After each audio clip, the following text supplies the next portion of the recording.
नमस्कार, आदाब। Crime petrol the burning cases श्रृंखला के आज के एपिसोड में आप सबका स्वागत है। एक अपराध निगाह में आता है और पुलिस जी जान से उसकी तहकीकात में जुट जाती है। एक के बाद एक संदिग्ध सामने आते हैं और एक लंबी फहरिस्त तैयार होती है और सबूतों और गुनाहों की बिना पर आरोपियों के चेहरे तय होते हैं। जरूरत है उनके पुख्ता होने की, वरना सबूतों और गवाहों के जरा कमजोर होने से अपराधी को सजा दिलाना मुश्किल हो जाता है और वकीलों के दांवपेच और चतुराई के कारण कई बार तो लगभग नामुमकिन हो जाता है। क्योंकि हमारी न्याय प्रणाली का भी यही मानना है कि बेशक 100 गुनहगार छूट जाएं पर किसी निर्दोष को सजा नहीं होनी चाहिए। आज हम आपको मुंबई के एक ऐसे ही केस से रूबरू करवाने वाले हैं जहां पुलिस की तहकीकात में यह सामने आया कि 5 लड़के अपहरण और कत्ल के दोषी हैं। और सिर्फ पुलिस ही नहीं बल्कि पीड़ित का परिवार और मीडिया भी यही मानता है। लेकिन सबूतों के अभाव के कारण इन 5 को अदालत में दोषी साबित नहीं किया जा सका। इस केस के जरिए हम यह समझने की कोशिश करेंगे कि आखिर कैसे अपहरण और हत्या जैसे मामलों के दोषी भी अदालत में निर्दोष साबित हो जाते हैं।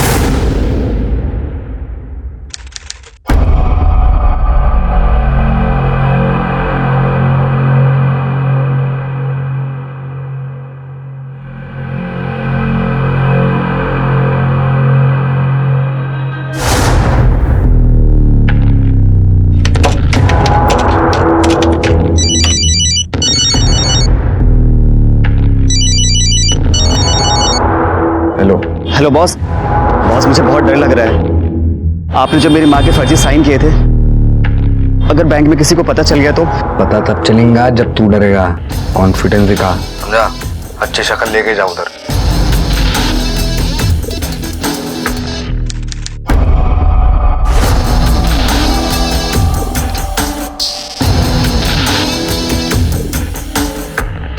कपड़े पे गुस्सा काहे को उतारता तू?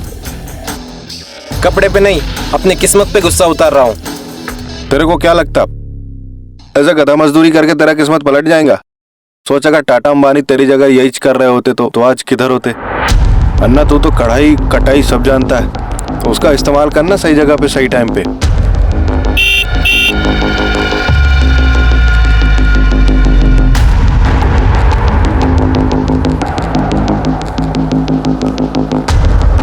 क्या बोलता है? चलेगा?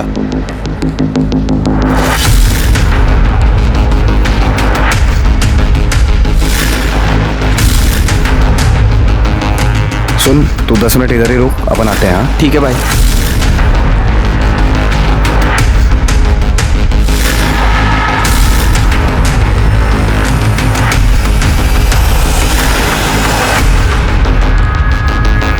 और ही गए ने सही माल हाथ लगाया आज। फटाफट इधर से निकल, चल।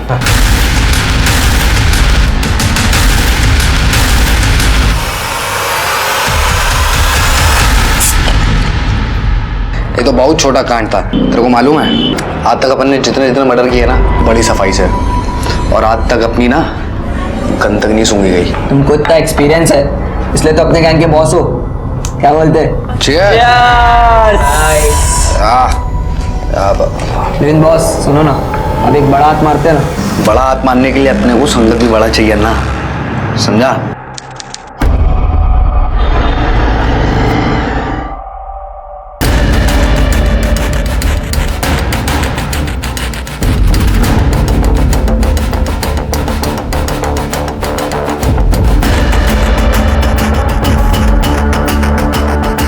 आप मुझे 1000 रुपए का दे दो। ये थैंक यू। हेलो रेहान, तू किधर है? हाँ मैं उधर ही है, गेम जोन पे। Come fast, I am waiting for you. Okay bye bye.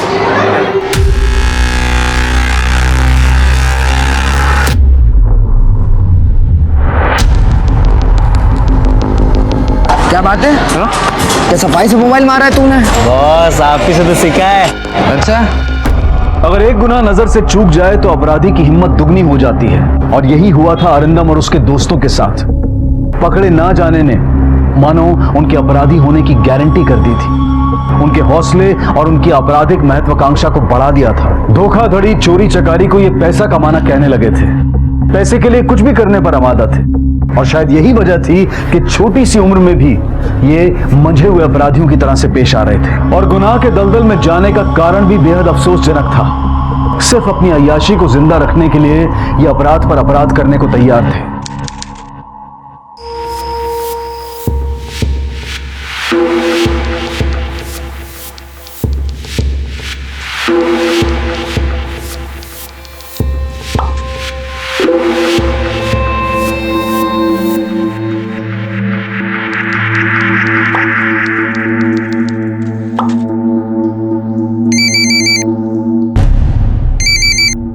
Hello, हाँ तुम लोग किधर हो?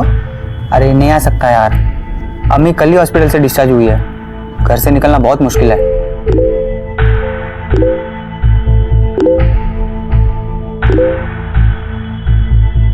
अरे सुमेश सुनना, तुम लोग गेम जोन के वहां पे ही हो ना? हाँ ठीक है, मैं आता हूँ। हाँ ठीक है, बाय बाय।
दोस्तों से मिलने जाना है, थोड़े पैसे चाहिए।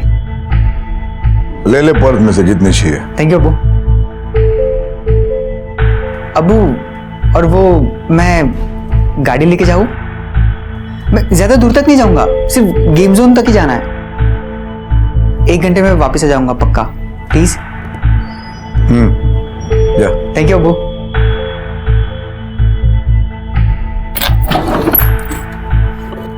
कितने लूं? जितने की जरूरत है ले ले।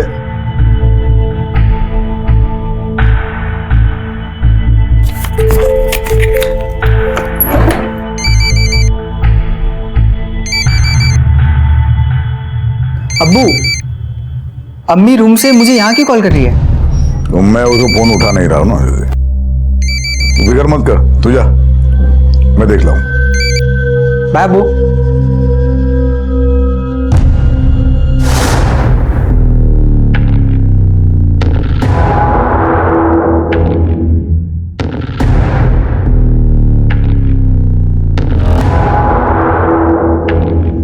अपन बोलता है ना, अपन को किधर जाने की जरूरत नहीं है, सारे शिकार अपने को इधर ही मिलने वाले हैं। आपकी सही है। हाँ ये ले, तू बना लिस्ट बना बॉस। हाँ वो विवेकानंदा का नाम भी अपने लिस्ट में डाल दो ना। बड़ा माल है क्या बॉस? सुमित, ये दोनों कौन है? सुनीता दुग्गल अपनी कस्टमर है बॉस, बहुत बड़ा माल है। अच्छा डाल दो ना। हाँ, और ये सुमित, मगर बॉस इसके पास सेकंड हैंड कार है, कोई फायदा नहीं। अपन इधर उधर के लोगों का लिस्ट क्यों बना रहे हैं? कुबेर का खजाना तो अपने सामने ही घूम रहा है। मतलब समझा नहीं। मतलब ये, हाँ वो देख, कुबेर का खजाना। परफेक्ट बॉस, है ना? अपना हीरा हीरो लाल, इसके बारे में अपन लोगों ने तो एकदम सोचा ही नहीं है। ये लिस्ट में तो अपनी नंबर 1 पे होने को मांगता है। हाँ? तो डाल दो 1 नंबर पे इसका नाम। हाँ परफेक्ट है बॉस, परफेक्ट है। हीरो हीरो लाल है। हाय, कैसा है रे? कैसा है? मस्त। क्या बात है, तेरा फेस तो बड़ा ब्लश कर रहा है और मुंह से हाय हाय है। गर्लफ्रेंड का सीन है क्या? है? अबे ओए, ये शर्मा क्यों रहा है? कौन है वो सोशल साइट वाली? हाँ, उससे ही तो मिलने जा रहा हूँ। क्या बात है? अच्छा तुम लोग यहाँ रुको, मैं उससे मिल के आता अरे तेरी गर्लफ्रेंड अब बन गई है, हम लोग को कम से कम पार्टी तो दे। हाँ? क्या बोलता है? हाँ? पार्टी तो बनती है यार। तू आएगा इधर, हम लोग तेरा वेट करेंगे। बोल। आता हूँ, मिलने दे पहले। चल चल। क्या बोलता है? हाँ? कैचे?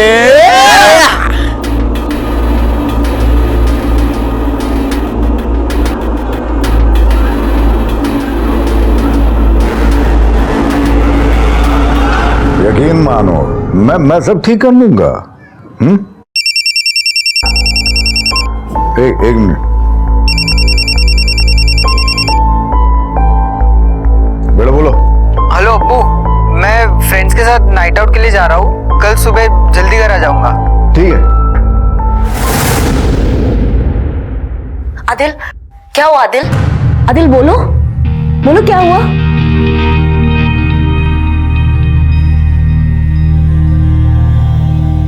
अब हर बात की फिक्रमंद हो रही होगी ना, और तुम भी उसे हर बात बता रहे होगे। मुझे पता है, मुझसे झूठ बोल के उससे मिलने गए थे, अपनी गलती की माफी मांगने गए होगे ना, रूठी होगी तो मनाना तो पड़ेगा ही। देखो तुम्हें कोई गलतफहमी हो गई, मैं समझ रहा गलतफहमी? मैंने तुम्हें और उसे अपने ही कमरे में अपने ही बिस्तर पर रंगे हाथ पकड़ा है, और तुम मुझे कह रहे हो मुझे गलतफहमी हुई? तुम्हें जरा सी भी शर्म नहीं आई ना ऐसे करते हुए? मैं तुम्हारे बच्चों की माँ हूं, तुम्हारे वजह से अस्पताल गई, लेकिन फिर भी तुम इसके साथ।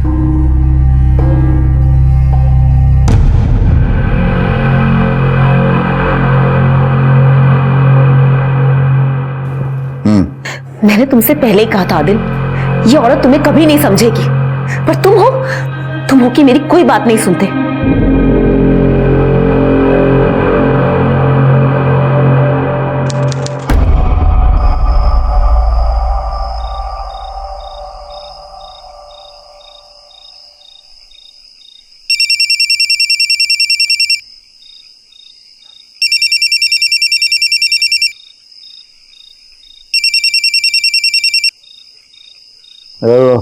तेरे बेटे को हमने अगवा कर लिया है, उसे अगर वापस देखना चाहता है तो 2 करोड़ रुपए का इंतजाम कर।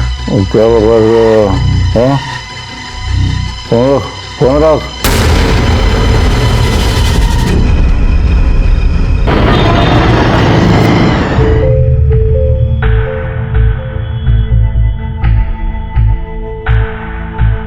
अम्मी, हम बाहर क्यों आए? कुछ चाहिए होगा तो मुझे बता देती ना। अभी तबीयत थोड़ी ठीक है, चलूंगी फिरूंगी तो अच्छा लगेगा। चाय पीने का बहुत मन कर रहा है। अच्छा ठीक है, आप बैठ जाओ, मैं आपके लिए चाय बनाती हूँ।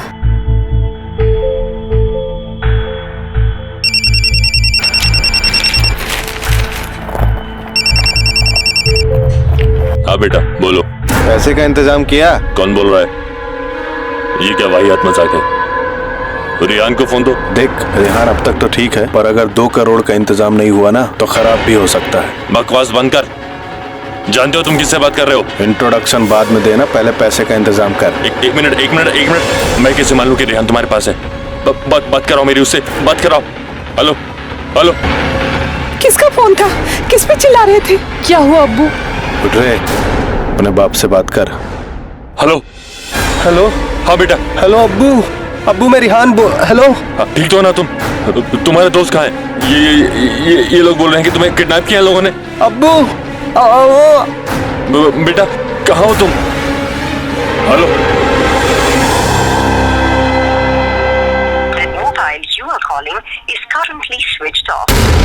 क्या हुआ रिहान को? बताइए कहाँ है रिहान? वो रिहान को किसी ने किडनैप किया है। अम्मी। जब पहली बार आपके पास रैंसम कॉल आया तब क्यों नहीं आया आप हमारे पास? सर एक्चुअली फोन रेहान के फोन से आया था, तो मुझे लगा कि कोई मजाक कर रहा है। फिर दोबारा जब रेहान के फोन से फोन आया तो मुझे कुछ शक हुआ। मैंने कॉल बैक करने की कोशिश की तो उसका फोन स्विच ऑफ आ रहा था। कॉलर ने 2 करोड़ रुपए कब और कहाँ लाने के लिए कहा आपसे? जगह तो नहीं बताई सर, सिर्फ पैसे तैयार रखने के लिए बोला है। रेहान निकला कितने बजे था घर से? तकरीबन 8 बजे निकला होगा। उसके दोस्त गेम जोन में उसका इंतजार कर रहे थे, उन्हीं से मिलने गया था। उसके बाद उससे कोई बात हुई? हाँ उसके बाद हुई ना। हेलो अब्बू, मैं फ्रेंड्स के साथ नाइट आउट के लिए जा रहा हूँ, कल सुबह जल्दी घर आ जाऊंगा। रेहान गया कैसे था? मेरी गाड़ी लेके गया था। मतलब आपकी कार लेके गया हो? रेहान की उम्र 16 साल है और आपने उसे कार ड्राइव करके ले जाने दिया। आप जानते हैं ये एक तरह का क्राइम है। इतनी लापरवाही कर कैसे सकते हैं आप? Sorry sir. अच्छा बाय द वे, रेहान पैसे कितने लेके गया था? कितने लूं? जितने की जरूरत है ले ले। वो पता नहीं कितने लेके गया। मतलब आपको इतना तो पता होगा कि आपके पर्स में कितने पैसे थे? एग्जैक्टली पता नहीं सर, तो काफी सारे थे। मतलब रेहान अगर आधे पैसे भी लेकर गया तो भी उसके पास काफी पैसे रहे होंगे। उसके दोस्तों के बारे में बताइए, शायद उनसे कुछ पता चले उसके बारे में। वो सर, उसके दोस्तों को मैं जानता नहीं। एक आध दूसरा वो नाम है उसका, वो अरिंदम अय्यर, और एक है वो सोमेश घटक। ये 2 दोस्त है। कदम सर, रेहान का फोन सर्वेलेंस पे डालो। उसके कॉल रिकॉर्ड से सोमेश और अरिंदम इसका नंबर और एड्रेस पता करो, और रेहान जो गाड़ी लेके गया उसका नंबर वायरलेस कर दो। ठीक है सर। ये रेहान अपने दोस्तों के साथ नाइट आउट पे जाने के अलावा और क्या क्या करता है? वही जो आजकल के बच्चे करते हैं, वो लैपटॉप लेके सोशल साइट पे बिजी रहता है। रेहान का लैपटॉप चाहिए होगा हमें।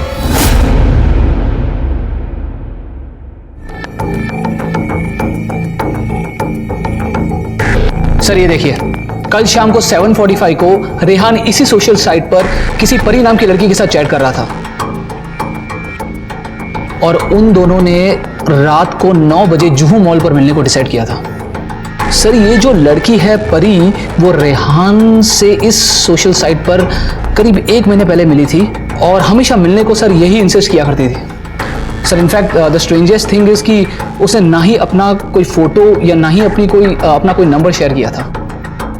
आप किसी परी नाम की लड़की को जानते हैं? नहीं सर।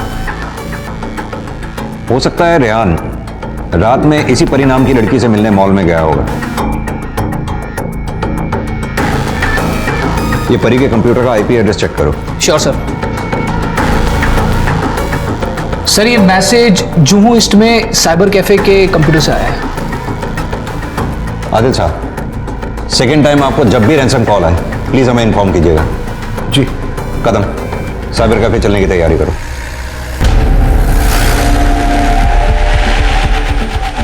कल शाम 7 बजे के आसपास कोई परी नाम की लड़की आपके कैफे में आई थी? नहीं सर, इस नाम की कोई लड़की नहीं आई, और वैसी भी लड़कियां आती है तो 6 के पहले ही आती है। कल तो कोई लड़की आई नहीं थी। अब चाहे तो रजिस्टर चेक कर सकते हैं। चेक कराइए।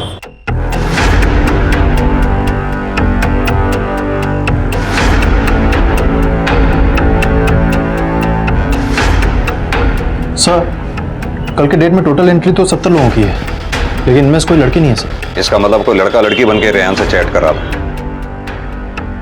सर अगर आप कहें तो इन सबसे पूछताछ करें। उसका कोई फायदा नहीं। अक्सर देखा गया है लोग अपना आईडी के तौर पे गलत नाम और एड्रेस ही लिखते हैं। वैसे भी आजकल लड़के लड़की बनकर ही लड़कों से चैट कर रहे हैं, बेवकूफ बना रहे हैं उन्हें। साल 2008 तक सोशल साइट्स पर नकली अकाउंट बनाकर बेवकूफ बनाने का खूब चलन था। साइबर कैफे भी अच्छी खासी तादाद में थे, और तब तक साइबर कैफेज में कस्टमर की फोटो आईडी लेने का कानून भी नहीं बना था। सिर्फ अपना नंबर और नाम देकर साइबर कैफे को इस्तेमाल करने की अनुमति मिल जाती थी, और इसी कारण से साइबर कैफे के जरिए क्राइम रेट बढ़ रहा था। बढ़ते हुए आपराधिक मामलों को देखकर सरकार ने साइबर कैफे में इंटरनेट के इस्तेमाल पर कड़े कानून बनाए, जिनका पालन करना साइबर कैफे के मालिक और ग्राहक दोनों के लिए बहुत जरूरी था।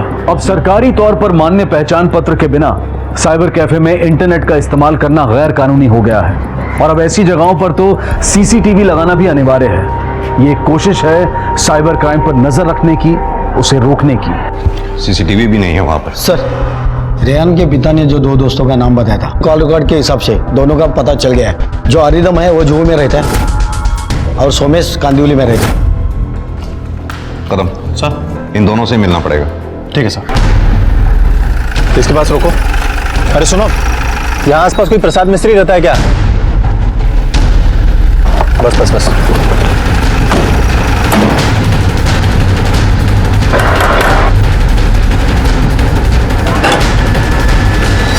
प्रसाद मिस्त्री का घर यही है? हाँ।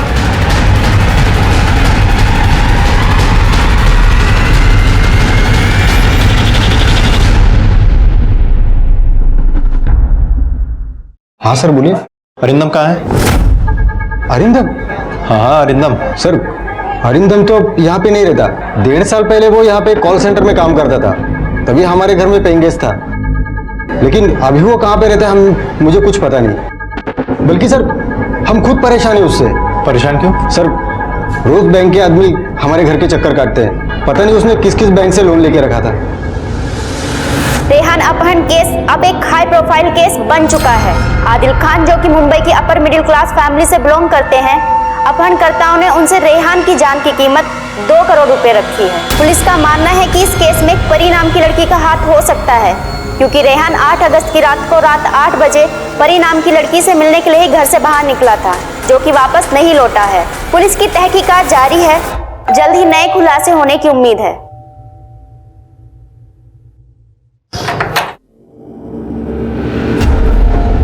सुमेश घटक यहीं रहता है? जी यही सुमेश है। क्यों, क्या हुआ?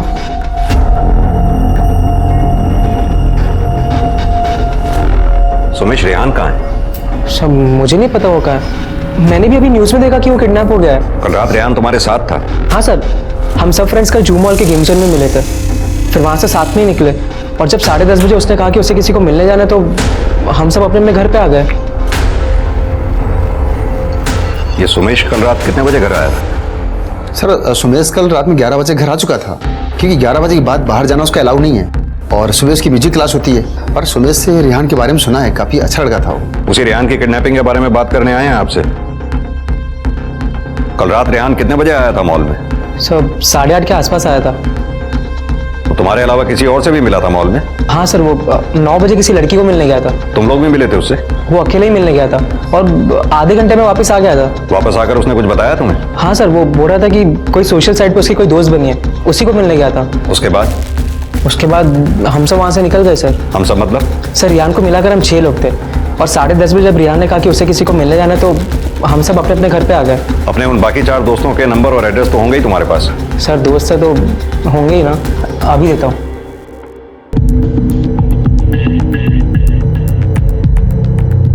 उन चारों के फोटोग्राफ्स भी होंगे तुम्हारे पास? Yes sir. कड़े सर डिटेल्स ले लो उनसे। Okay sir. और हाँ, जब तक ये केस सॉल्व ना हो जाए ये शहर छोड़कर जाना नहीं कहीं। ठीक है।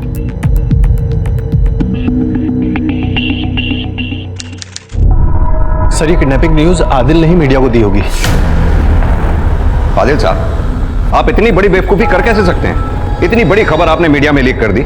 जरा सा भी एहसास है आपको इससे आपके बेटे की जान को कितना खतरा हो सकता है? एक्सक्यूज मी सर, मीडिया को मैंने नहीं आप लोगों ने बताया है, और उल्टा मुझे पर इल्जाम लगा रहे हो। मैं आपसे पूछता हूं कि मेरे बेटे की किडनैपिंग की खबर इस पुलिस स्टेशन से बाहर गई कैसे? मीडिया को किसने खबर की है? जवाब दो मुझे। किसे शौक चढ़ रहा है मीडिया में पब्लिसिटी पाने का? जवाब दो। किसी को भी जरा सा भी एहसास है कि इससे बच्चे की जान को खतरा हो सकता है? कदम सर, पता करो ये खबर किसने लीक की है। मैं खुद उसके सस्पेंशन ऑर्डर लेके आऊंगा। Okay sir. आदिल साहब, हो सकता है मीडिया आपके पास है, आप प्लीज उनसे कोई बात मत कीजिएगा।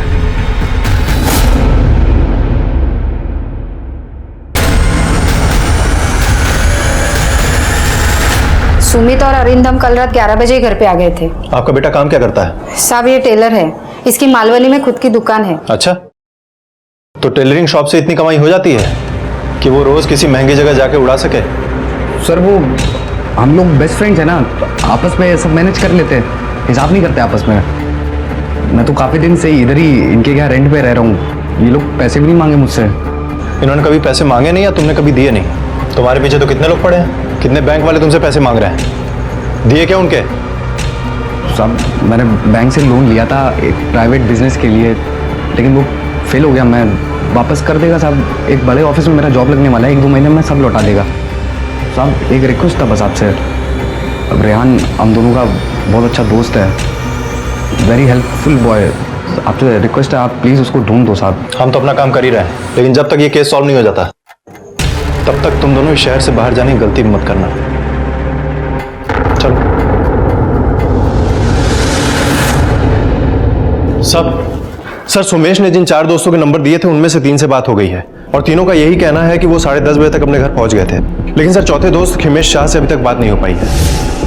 उससे बात क्यों नहीं हो पाई अब तक? सर दरअसल वो आज सुबह ही देवलाली निकल गया है, लेकिन उसके घर वालों से मेरी बात हुई है सर, और उनका भी यही कहना है कि वो 10:30 से 11 बजे तक वो अपने घर आ गया था।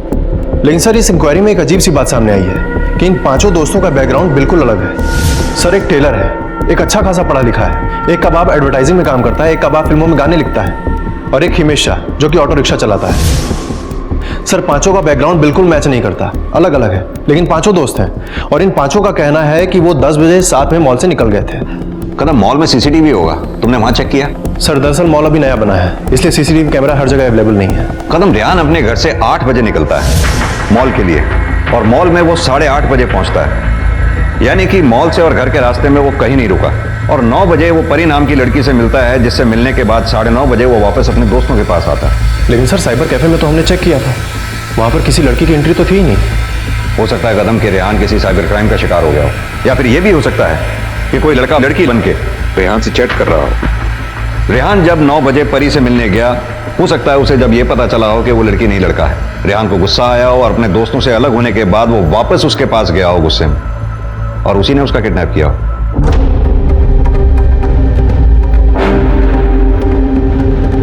इन 5 लोगों के अलावा रेहान का कोई दोस्त नहीं था, कि रेहान इन्हीं लोगों से मिलने गेम जोन जाता था। अच्छा एक बात बताओ, क्या रेहान की कोई गर्लफ्रेंड थी? नहीं सर, किसी लड़की से बात करते हुए मैंने नहीं देखा। रेहान सिर्फ इन्हीं 5 लोगों से मिलने जाता था। हाँ, मगर गेम जोन में जाने के बाद उसका कोई नया दोस्त बना हो तो पता नहीं। तुम्हें ऐसा क्यों लगता है कि उसका नया दोस्त गेम जोन में ही बना होगा? सर क्योंकि इसके 5 दोस्त गेम जोन में ही बने थे। कदम सर, इन 5 दोस्तों के कॉल रिकॉर्ड्स निकलवाओ। मुझे लगता है हमें मॉल में गेम जोन में दोबारा जाना होगा। देखते हैं इन 5 दोस्तों के अलावा उसका कोई नया दोस्त वहां बना था या नहीं। ठीक है सर।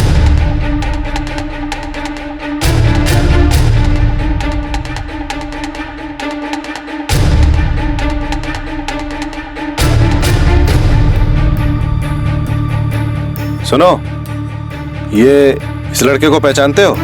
हाँ सर, मैंने इसे कई बार देखा है यहाँ पर। अरे सुनो, हाँ इस लड़के को पहचानते हो? हाँ, ये तो रेहान है। क्या हुआ सर? चलो मेरे साथ। 8 अगस्त की रात 10 बजे रेहान इस मॉल से निकला था, तब से लेकर अब तक गायब है। किसी ने इसे किडनैप कर लिया है। सर जब मैं कल देर रात को यहाँ पे आया था तो रेहान अपने 4-5 दोस्तों के साथ वहाँ पे खेल रहा था। सर इन 5 दोस्तों की लोकेशन 8 अगस्त की रात 10 बजे रेहान की लोकेशन से मैच करती है। लेकिन सर कमाल की बात यह है कि उसी रात 10:30 बजे इन 5 दोस्तों का फोन एक साथ स्विच ऑफ हुआ है। कदम, इन 5 दोस्तों का फोन एक साथ स्विच ऑफ होना इत्तेफाक नहीं हो सकता। इसका मतलब इन सबकी प्लानिंग थी। उठा लाओ 5 को। जी आप? अरे क्या? अरे सब कहाँ ले जा रहे मेरे बेटे को? इसका बैंड बजाने ले जा रहे हैं, और तेरा भी बजाएंगे। तूने पुलिस से झूठ बोला ना कि कल 11 बजे ये घर पे आ गया था। पुलिस को गुमराह करने के लिए तुझे भी जेल जाना पड़ेगा। जल्दी ले चल इसको।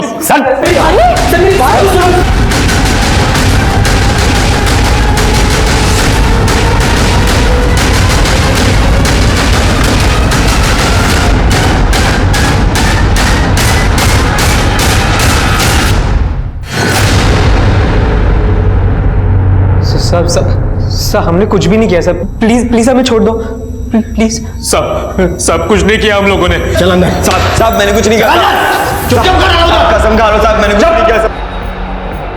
सब पता है हमें। रेहान की किडनैपिंग में तुम लोगों की ही प्लानिंग थी।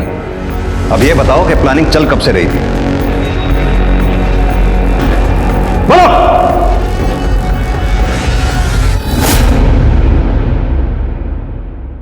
पूछताछ में पता चला कि रेहान की हत्या हो चुकी है, और वहीं दूसरी तरफ सोशल मीडिया पर लोग परी को नफरत भरे मैसेजेस भेज रहे थे, जिससे तंग आकर परी ने अपने अकाउंट पर लिखा कि वो कातिल नहीं है, और अगर उसे मानसिक वेदना दी गई तो वो आत्महत्या कर लेगी।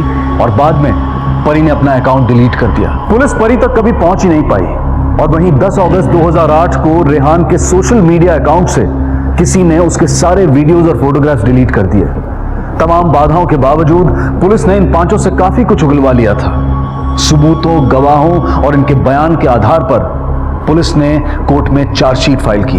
पुलिस को पूरा यकीन था कि सबूतों और गवाहों के आधार पर वो इन 5 को दोषी साबित करेगी और सजा भी दिलवा पाएगी। पर क्या वाकई ऐसा हुआ? क्या सबूत और गवाह इस निर्मम हत्या को साबित कर पाए? सुनवाई अपने आखिरी चरण में थी, और इस बहुचर्चित केस के फैसले का सबको इंतजार था। इंस्पेक्टर, आप ये कैसे कह सकते हैं कि रेहान का खून इन पांचों ने किया है? बोलो, कहां है रेहान? क्या किया है तुम लोगों ने उसके साथ? बोलो। देखो, यहां अगर सच बोल दोगे तो हो सकता है तुम लोगों की सजा कुछ कम हो जाए, वरना सबूतों और गवाहों के आधार पे कोर्ट में तो यह साबित हो ही जाएगा कि रेहान की किडनैपिंग में तुम ही लोगों का हाथ है। फिर किसी तरह की मदद की उम्मीद मत रखना। बोलो, रेहान की किडनैपिंग की प्लानिंग तुम ही लोगों की थी ना? तुम ही लोगों ने रेहान के फादर को रैंसम के लिए कॉल किया था। क्या किया रेहान के साथ? कहां है वो? बोलो। सर,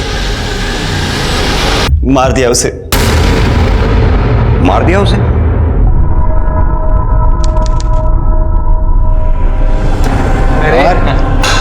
हाँ, मिला है गर्लफ्रेंड से? हाँ। अरे वो सब छोड़, लड़की कैसी लगी? ए सुमेश, ऐसे किसी के पर्सनल लाइफ के बारे में नहीं बोलते। सेलिब्रेशन सेलिब्रेशन होता है ना। मुंबई का भाई कौन? मुंबई का डॉट कौन?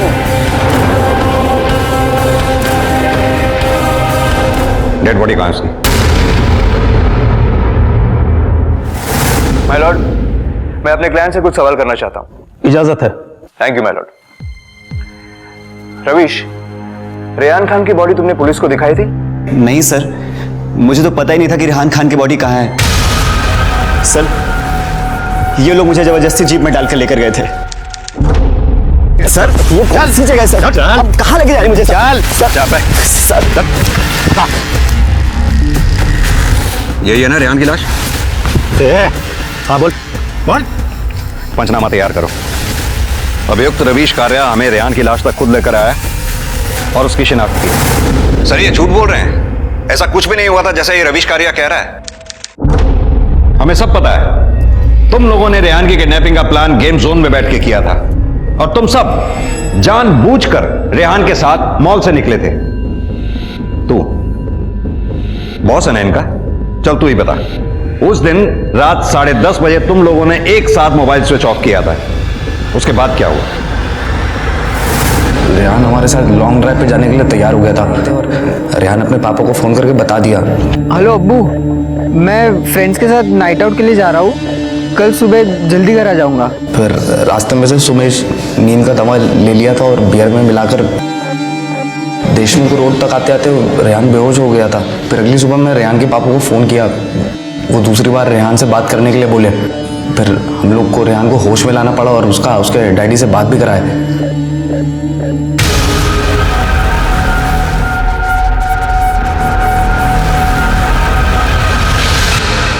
इतने में सुमेश आके हम लोगों को बताया कि रेहान की किडनैपिंग का न्यूज़ टीवी चैनल पे आ रहा है। हम लोगों को कुछ समझ में नहीं आया साहब, कोई और दूसरा रास्ता दिखा नहीं। मैं सुमेश को बोला रस्सी लाने के लिए और सर, उसके बाद ये पांचों हमें मर्डर स्पॉट पर लेके गए और ये रवीश कारिया सबसे पहले रेहान खान की बॉडी के पास यही हमें लेके गया था।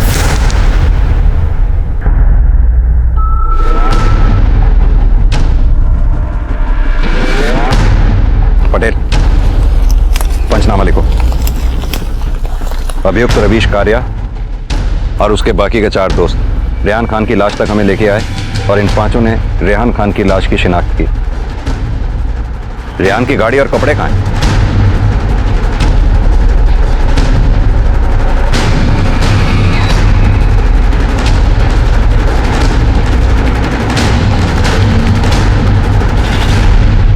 सर, रेहान खान बहुत अच्छा दोस्त था हमारा, हम लोग कभी उसके साथ ऐसा नहीं कर सकते।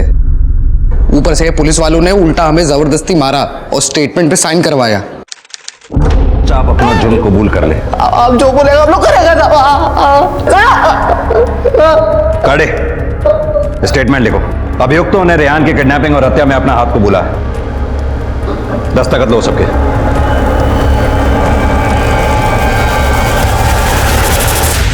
सर, ये झूठ बोल रहे हैं। सर, ना हमने किसी को डराया है, ना धमकाया है और ना ही किसी से जबरदस्ती सिग्नेचर कराए हैं, बल्कि इन पांचों ने रेहान खान की किडनैपिंग का प्लान बनाया था। इसका गवाह है हमारे पास। गवाह को पेश किया जाए।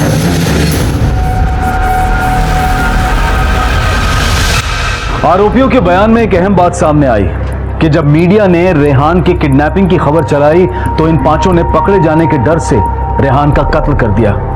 मीडिया के टीआरपी के लालच ने एक मासूम की जान ले ली। सवाल मीडिया पर भी है कि वो जिम्मेदारी को व्यापार ना बनाएं, बल्कि संवेदनशील तरीके से ऐसे संगीन मामलों की रिपोर्टिंग करें, क्योंकि ऐसे में अपराधी सचेत हो जाता है और अनहोनी की आशंका बढ़ जाती है।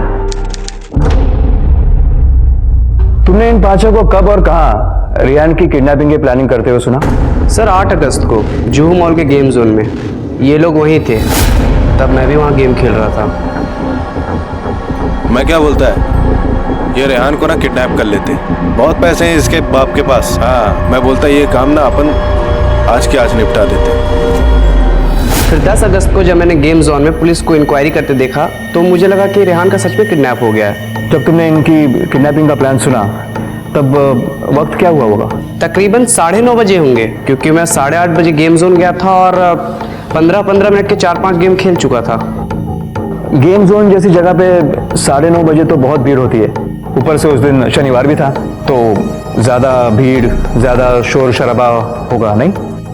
हाँ सर, क्राउड और शोर तो था। अच्छा, जहाँ तुम खड़े थे उसके बीच कितनी फीट की दूरी थी? 5 फीट की होगी। और उस 5 फीट की दूरी में तुम्हारे साथ बीच में भी काफी लोग होंगे जो जाहिर है आपस में बात कर रहे होंगे, तो तुमको उनकी कुछ बातें याद है? इसका जवाब तुम्हारे पास नहीं है, क्योंकि तुम सिर्फ उनकी बातें सुन रहे थे। और अगर रेहान की किडनैपिंग के बारे में तुम्हें पता चल गया था तो रेहान को जाके क्यों नहीं बताया? मतलब तुमने तय कर लिया था कि पुलिस पहुंचने के बाद तुम बताओगे। सर मुझे नहीं लगा कि ये रेहान। मैं बताता हूं तुम्हें क्या लगा। गवाही देकर तुम लाइमलाइट में आना चाहते थे। माय लॉर्ड, मेरी आपसे दरख्वास्त है कि इसकी गवाही पर बिल्कुल भी विश्वास न किया जाए। अच्छा my Lord. My Lord, murder spot जहां इन पांचों ने रेहान खान की डेड बॉडी को फेंका था, उस जगह का एक विटनेस है हमारे पास जिसने इन पांचों को रेहान के साथ देखा था। दीपेश नाम है उसका। अगले गवाह को पेश किया जाए।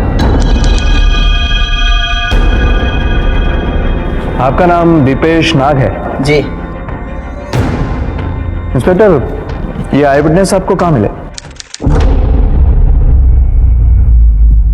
बैठिए, बताइए क्या बताना चाहते हैं।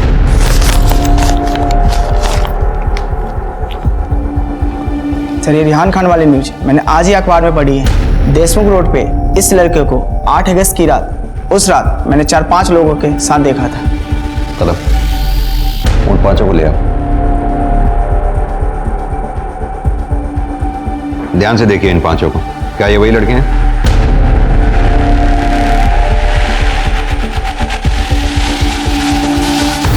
हाँ सर, यही थे। आपने इन्हें ही मौका वारदात पर देखा था? हाँ सर, यही थे वो लोग। अच्छा, जहां आपने देखा था वहां लाइट थी? नहीं सर, लाइट नहीं थी। लाइट नहीं थी, फिर भी अंधेरे में कैसे पहचान लिया? सर मैं मोटर बाइक पे था।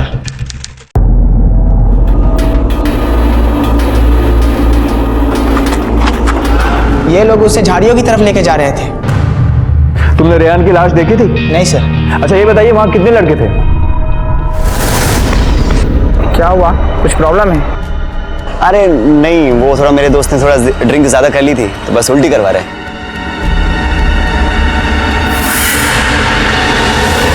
चार, शायद 5। नहीं सर, 4 थे। ठीक से सोच के बताइए, 4, 5 या 6? नहीं सर, 5 थे। Point to be noted my Lord. अच्छा ये बताइए, किस रात की बात थी ये? 8 अगस्त की रात थी। 8 अगस्त।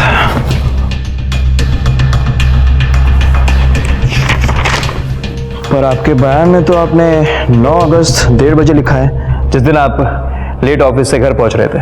वो इसलिए सर कि रात के 12 बजे के बाद तारीख बदल जाते हैं। तो फिर यह भी कंफ्यूजन हो सकता है, जिस लड़के को तुमने बेहोश देखा वो रेहान नहीं कोई और हो। Objection milord. Objection granted. Defence lawyer exactly साबित क्या करना चाह रहे हैं कि वो रेहान नहीं था, जबकि पोस्टमार्टम रिपोर्ट यह साफ कह रहा है कि रेहान के शराब में नींद की गोलियां मिलाई गई थी और वो नींद की गोलियां आरोपी सोमेश घटक ने मिलाई थी। ऐसा स्टेटमेंट है हमारे पास, उसके सिग्नेचर्स भी है। माय लॉर्ड, मैं साबित कर सकता हूं कि नींद की गोलियां खुद रेहान ने अपने शराब में मिलाकर पी थी। मैं रेहान के पिता आदिल खान को कटघरे में बुलाने की इजाजत चाहता हूं। इजाजत है। मिस्टर आदिल खान, कोर्ट को बताइए 8 अगस्त से 4 दिन पहले आपके घर में क्या हुआ था, और यह भी कोर्ट को बताइए कि आप और आपके बीवी के बीच में क्या प्रॉब्लम थी।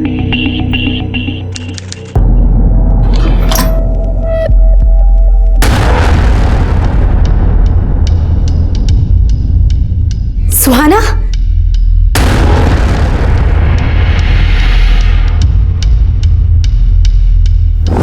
माय लॉर्ड, इनकी पहली पत्नी जिससे अब इनको तलाक मिल चुका है, किडनैपिंग के वारदात तक इनके साथ रही। उन्होंने इन्हें अपने रिश्तेदार के साथ नाजायज संबंध बनाते हुए रंगे हाथों पकड़ा था। उसके बाद इनकी वाइफ ने स्लीपिंग विद ली और अपनी जान लेनी चाहिए, और फिर बाद में फैमिली कोर्ट में डिवोर्स के लिए अपील किया। माय लॉर्ड, ये इनकी बीवी की डिवोर्स पिटीशन है जो अखबार में भी छपी है। माय लॉर्ड, ये सब देखकर ये लगता है कि रेहान एक डिस्टर्ब चाइल्ड था। माँ बाप का उस पर ध्यान नहीं था, इसलिए ज्यादातर वक्त वो सोशल मीडिया और गेम जोन में बिताता था। घर के हालात से परेशान होकर एक दिन उसने खुद शराब में नींद की गोलियां मिलाई और अपनी जान लेने की कोशिश की। सड़क पर बेहोश हालत में एक राहगीर ने उसे लूटने के बहाने उसकी हत्या कर दी। माय लॉर्ड, कोई भी राहगीर रास्ते में पड़े बेहोश इंसान के लिए रस्सी क्यों खरीदेगा, जबकि रेहान की हत्या रस्सी से गला घोट कर की गई थी? इस बात को साबित करने के लिए कोई गवाह है तुम्हारे पास? Yes my Lord. गवाह को पेश किया जाए। ये रस्सी आपके दुकान से खरीदी थी? जी। किसने खरीदी थी?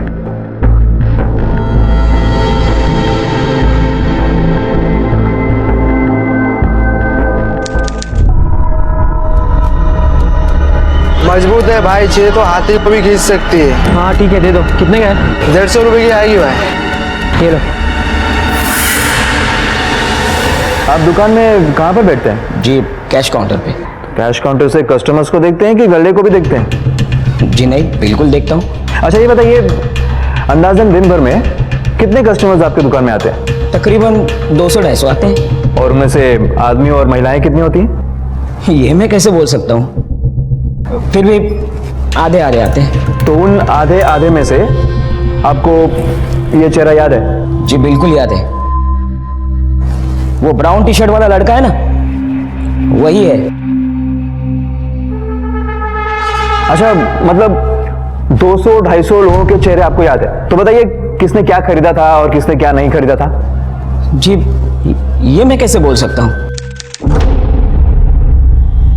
State versus Arindam and others के केस में पुलिस द्वारा पेश किए गए तमाम सबूत और गवाहों को मद्देनजर रखते हुए यह अदालत इस नतीजे पर पहुंची है कि सरकारी वकील अपना पक्ष साबित नहीं कर पाए। इसलिए अदालत अरिंदम अय्यर, सोमेश, रवीश, खीमेश और सुमित काले को बाइज्जत बरी करती है और यह हुक्म देती है कि इन्हें जल्द से जल्द रिहा किया जाए।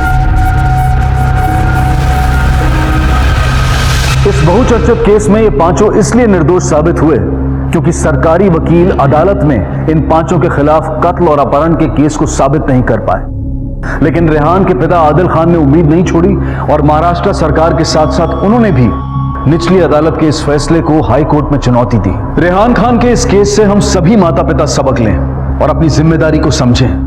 अपने काम में मसरूफ रहें, लेकिन थोड़ा वक्त अपने बच्चों को जरूर दें। इस बात का ध्यान रखें कि वो किसे अपना दोस्त बना रहे हैं, किन चीजों को अपना वक्त दे रहे हैं। कहीं कोई गलत दिशा उन्हें अपनी ओर आकर्षित तो नहीं कर रही है। कहीं ऐसा ना हो कि जिन राहों पर वो आगे चल रहे हैं और आपसे ज्यादा जिन्हें अपना हमदर्द समझ रहे हैं, वो उन राहों पर उन्हें आपसे दूर ले जाएं। अपने बच्चों के दोस्त बने, उनकी छोटी से छोटी बात को समझने की कोशिश करें, उनके दोस्तों को जानें और अगर कहीं भी कुछ संदिग्ध नजर आए तो बच्चों को समझाने की कोशिश करें। इसी विचार के साथ अब मैं अनूप सोनी आपसे विदा लेता हूं। फिर मुलाकात होगी अगले एपिसोड में एक और चौंका देने वाले केस के साथ। तब तक अपना और अपने परिवार का ख्याल रखें और देखते रहें क्राइम पेट्रोल डायल 100। सबक एक को सीख हम सबको। जय हिंद।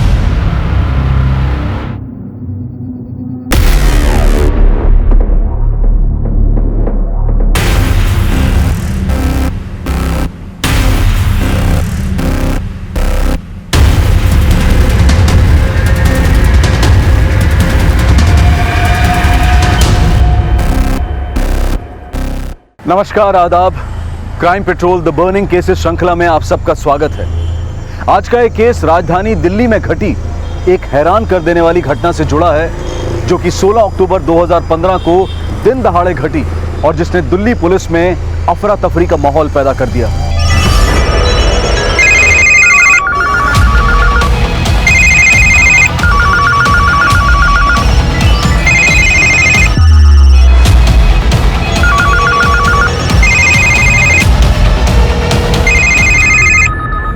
एक एटीएम वैन, नोटों से भरे संदूक, एक फरार ड्राइवर, मीडिया की ब्रेकिंग न्यूज।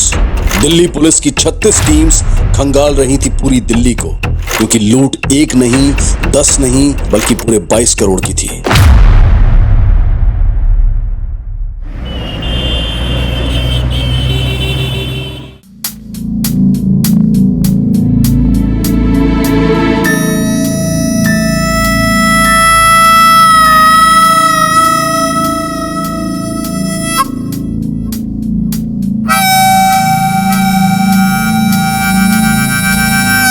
ए कोमल,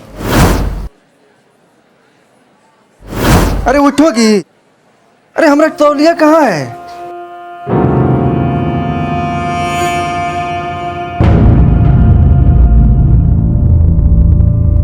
इतना अच्छा सपना देख रहे थे, तौलिया तौलिया बोलकर हमने पूरा सपना बिगाड़ दिया। जाइए तौलिया लेकर आते हैं। जल्दी से लेके आओ, हमको निकलना है, लेट हो रहा है हमको।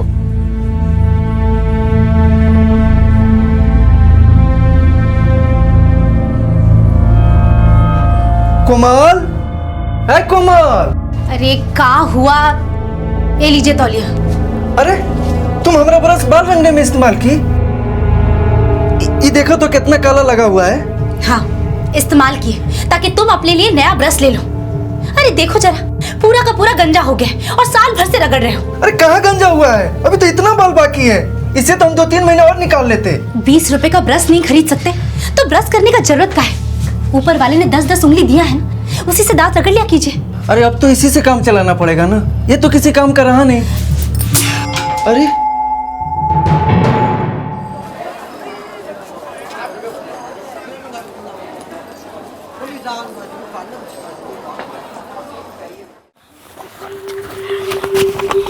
रुमझुम, ये देख, मस्त पेन है ना? हाँ। अरे भैया कितने बार पूछोगे? अरे कबीर, इतना महंगा पेन कहाँ से लाया तुम? वो अम्मा दिलाई। अम्मा दिलाई? झूठ बोलता है? नहीं। चोरी की स्कूल में? नहीं। अरे जब वो बोल रहा है कि अम्मा दिलाई है तो काहे के लिए उसको चोर बोल रहे हैं? अरे लेकिन इतना महंगा पेन तुम दिलवाई कहाँ से? पता है 50 से 55 का होगा ये। जानते हैं निवेश जी, हम भी घर का काम करते हैं और इतना कमा लेते हैं कि बच्चों को कुछ दिला पाए, और उनका जी मारने का ना हमारा जरा भी इच्छा नहीं करता है।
कालकाजी में 15 लाख, साकेत में 17, लाजपत में 25, नारायणा में 75। ओके चौधरी। Yes sir. ये आज का लिस्ट है, कौन सा आइटम में कितना पैसा डालने का उसका, इसको स्कैन करके जेनिथ एजेंसी को ईमेल करो।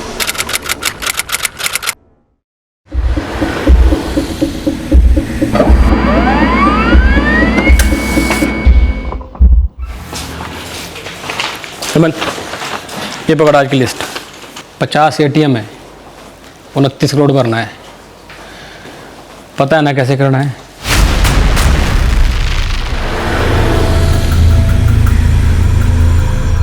अरे प्रदीप, निमेश, चाय खत्म करो, जल्दी आओ।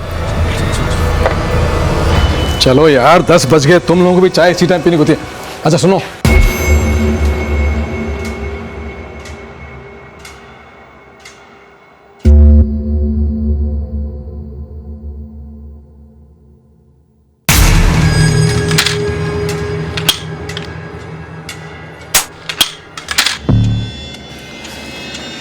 आ गए तुम लोग?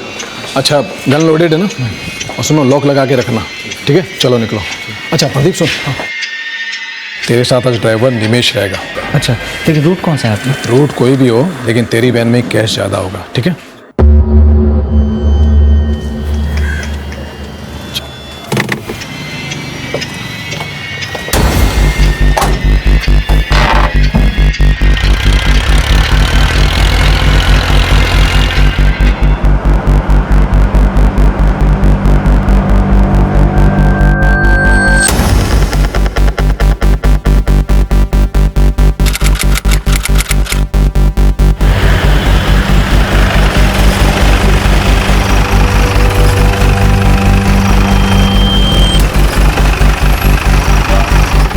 चलो फटाफट करो, चलो चंदन जल्दी आओ, चलो निमेश, प्रदीप, चलो फटाफट निकालो। चंदन तू से निकाल जल्दी, चलो राजेश निकालो, पीछे से निकालो।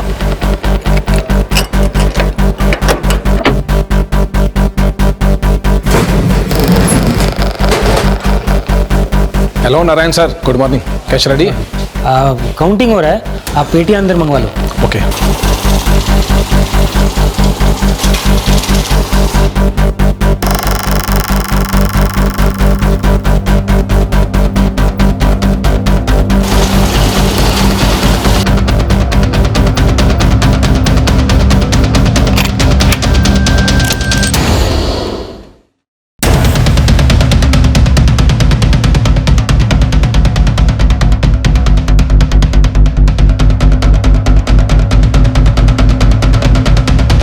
पूरा 29 करोड़ है, यहाँ पे साइन करो। और ये आज का पासवर्ड, इसको याद करो अच्छे से। याद हो गया। चलो निमेश।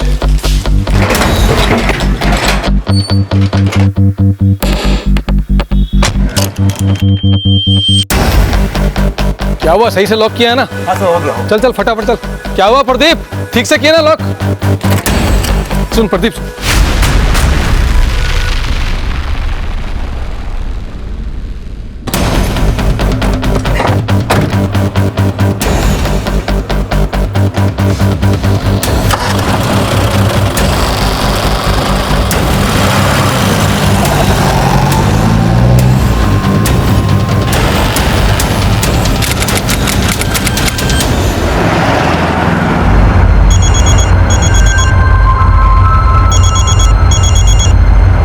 हेलो,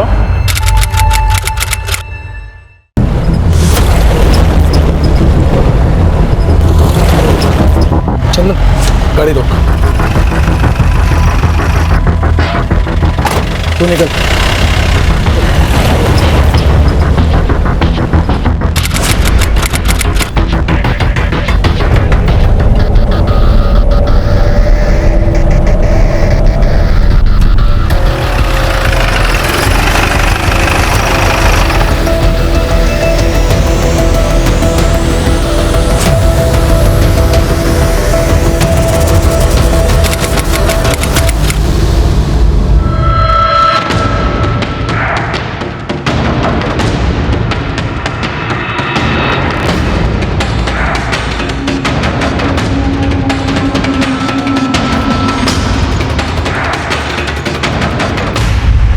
हाँ जी नारायण सर, बोलिए। सचिन, ये क्या है सब? क्या हुआ, मैं कुछ समझा नहीं। तेरे कैश वैन का गार्ड प्रदीप वो रोहिणी ब्रांच पहुंचा है। वो बोल रहा है जो वैन रोहिणी ब्रांच के एटीएम में पैसा फिल करने को जाने वाला था, उसका ड्राइवर निमेश वो वैन के साथ गायब हो गया है। क्या गायब हो गया मतलब? तू एजेंसी का मैनेजर है ना, तेरे को कुछ मालूम नहीं क्या? हाँ, तेरा गार्ड उधर क्या स्टोरी बना रहा है? अरे सर, मेरी एजेंसी के सारे लोग ईमानदार हैं। आप मुझे 2 मिनट का टाइम दीजिए, मैं अभी कॉल बैक करता हूँ आपको। तू कॉल बैक करते रहते, मैं पुलिस को फोन करते। अरे आप सर चिंता मत करो, जल्दबाजी मत करो। आपके बैंक के पैसों की जिम्मेदारी हमारी कंपनी की है, आप चिंता नहीं करो। सचिन, तेरे को जो करना है ना जल्दी कर। तेरे को मालूम है ना वैन में कितना करोड़ रुपए है? टेंशन मत लो सर, मैं कॉल बैक करता हूँ, 2 मिनट में करता हूँ सर।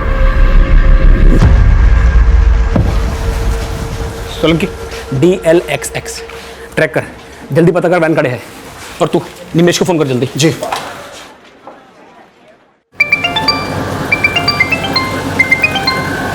हाँ सचिन भाई। हाँ हेमंत सुन, मैं क्या बोल रहा हूँ। सर फोन नहीं मिल रहा, आउट ऑफ कवरेज है। तो दोबारा ट्राई करना, हिम्मत होल्ड कर। जी सचिन भाई। जल्दी कर। वैन रिठाला हाईवे के पास है सर।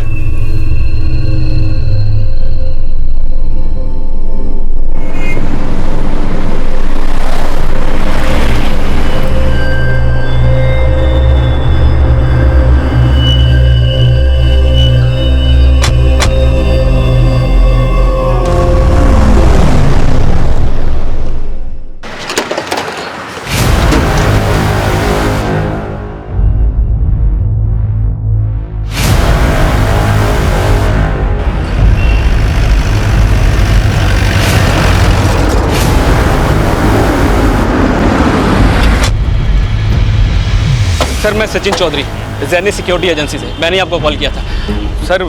यही वो वैन है जो कैश फिल करने के लिए निकली थी सर, पर ये वैन तो है पर ड्राइवर और कैश दोनों गायब है।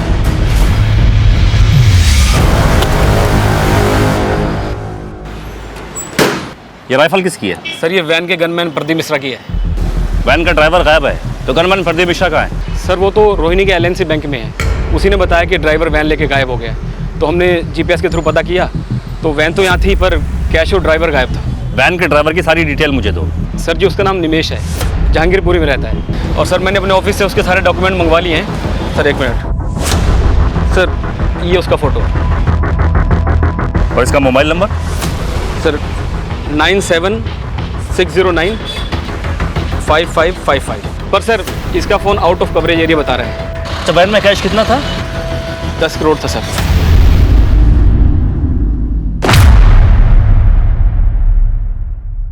सर हम और निमेश पांडे करीब 12 बजे के आसपास राजेंद्र नगर से निकले थे। ये कैश वैन लेकर के हम लोग को यहीं रोहिणी ब्रांच में आना था, लेकिन करीब पौने 2 बजे के आसपास जब मंगोलपुरी पहुंचे तो हमको बहुत जोर से पेशाब लगा, तो हम निमेश को बोले गाड़ी रोकने के लिए। निमेश गाड़ी रोकना यार। क्या हुआ रे? अरे बहुत जोर का पेशाब लगा है, ब्लैडर फट जाएगा यार।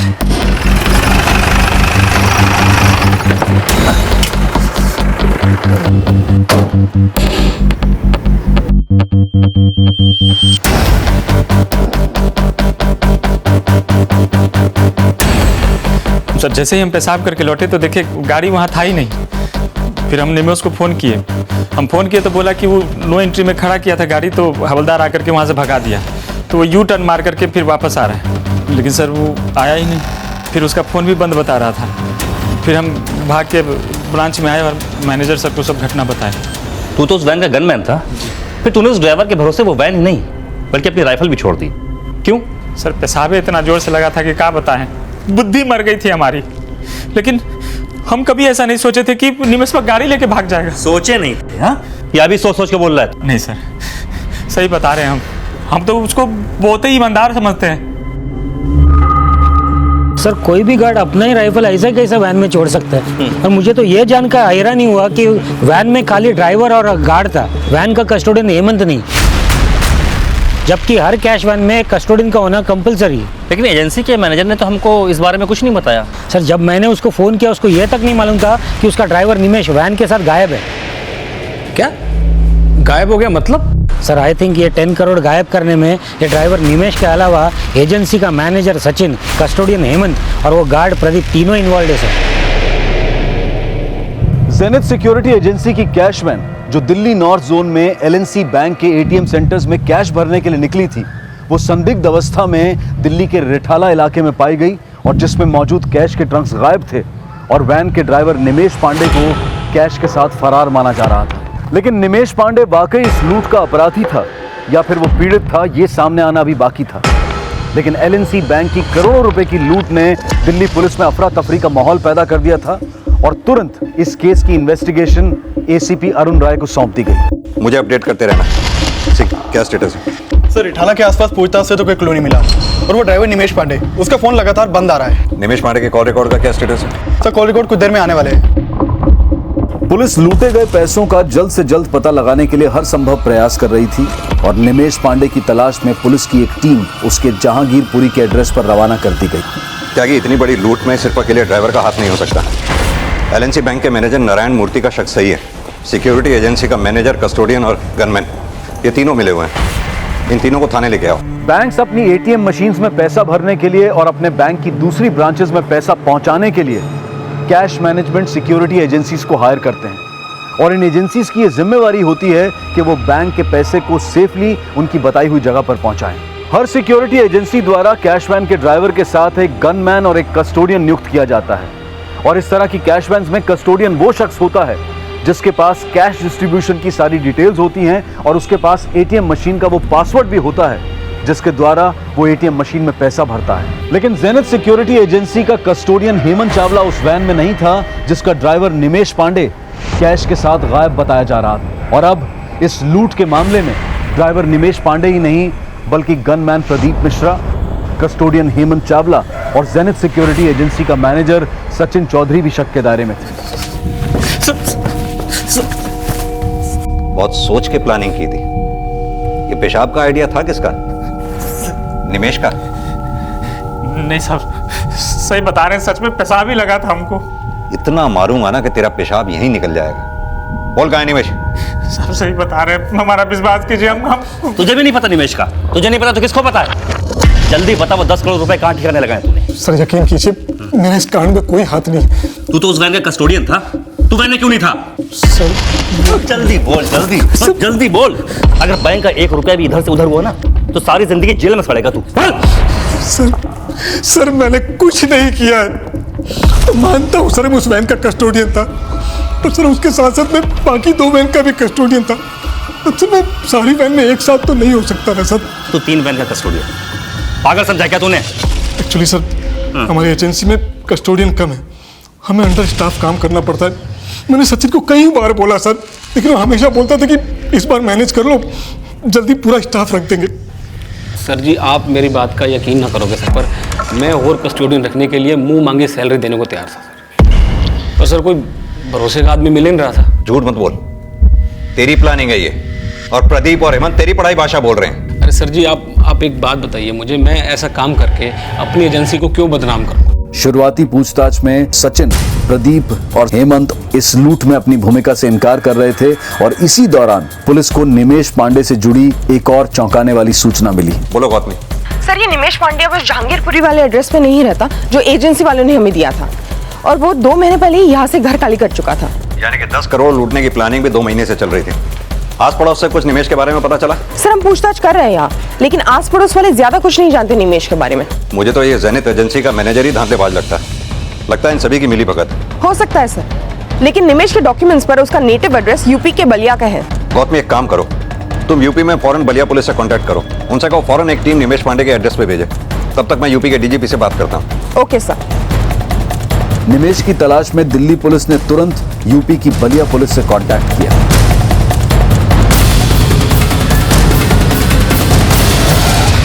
लूट हुए 3 घंटे से भी ज्यादा बीत चुके थे।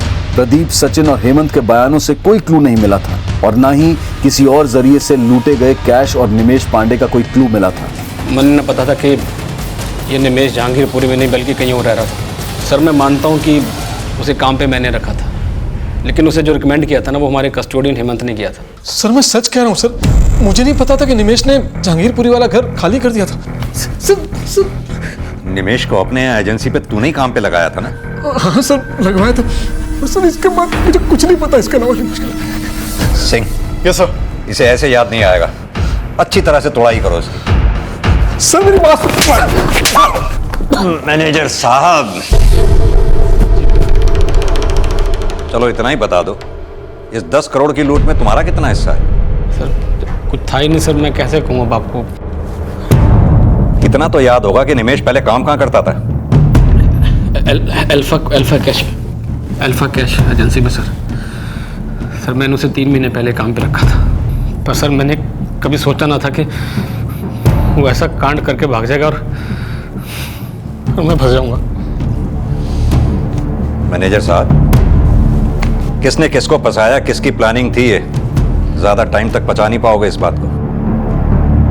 इन्वेस्टिगेशन की इस कड़ी में जेनिथ सिक्योरिटी एजेंसी के एक दूसरे ड्राइवर चंदन सिंह का एक बयान सामने आया। सर मुझे नहीं लगता कि ये सब में निमेश का कोई हाथ भी होगा, और वो बहुत सीधा आदमी है। लेकिन वैन लेकर गायब तो वही हुआ है।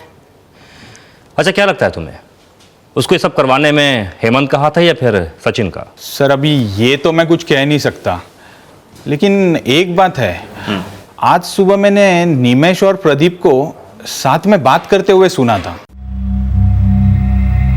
प्रदीप, तुम्हारे घर गृहस्थी की जो कहानी है ना, यहाँ काम करने वाले हर एक आदमी की कहानी है। साला 12 घंटे का ड्यूटी करो, फिर 2 घंटा बस का धक्का मुक्की, साला उसके बाद भी चैन का नींद नहीं मिले तो साला धिक्कार है जिंदगी पे यार।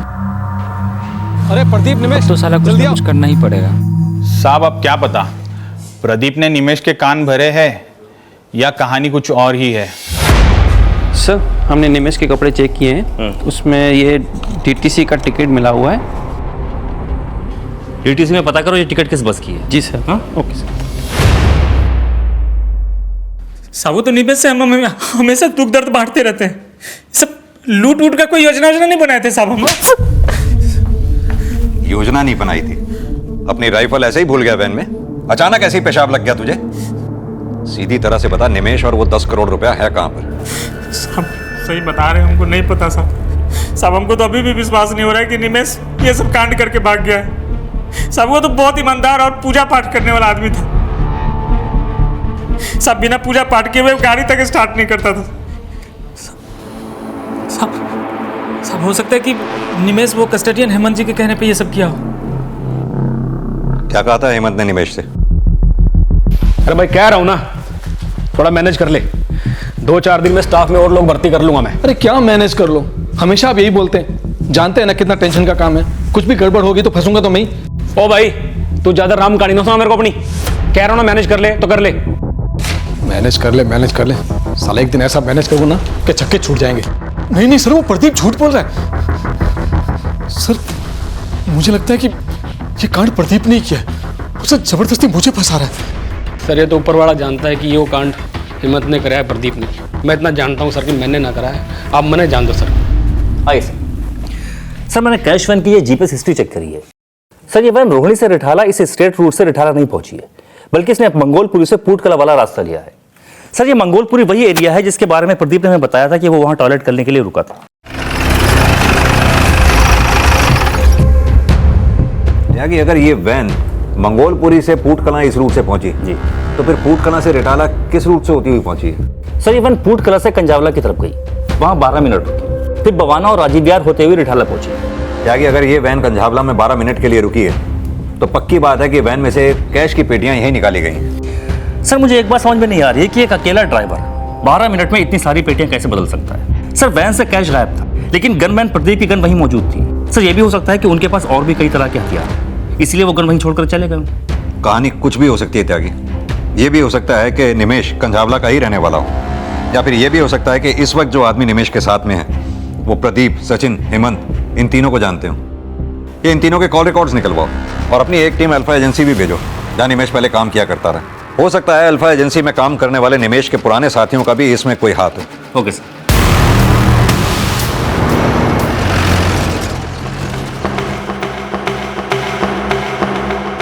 एलएनसी बैंक के करोड़ों रुपए की लूट में ज़ेनिथ एजेंसी के हेमंत, सचिन और प्रदीप के साथ निमेश पांडे ही नहीं बल्कि कई और बाहरी लोगों का हाथ होने की भी थ्योरी बनाई जा रही थी। लेकिन सच क्या था, ये निमेश पांडे के मिलने तक महफूज था। इसी दौरान अल्फा सिक्योरिटी एजेंसी से निमेश से जुड़ी एक अहम जानकारी सामने आई जो कि पुलिस की इस थ्योरी में एक घुमाव ले आई। सर ये अल्फा सिक्योरिटी एजेंसी वाले तो निमेश के बारे में काफी अच्छा बोल रहे हैं। इनफैक्ट 1 साल पहले इसी एजेंसी के साथ काम करते हुए उसने एक लूट होने से बचाई थी। अपनी जान जोखिम में डालकर बैंक का 7 करोड़ रुपया उसने गैंग से बचाया था सर। इस काम के लिए बैंक ने और एजेंसी ने उसको 11-11 हजार रुपए इनाम भी दिए थे। इस केस की सारी डिटेल मैंने आपको मेल की है।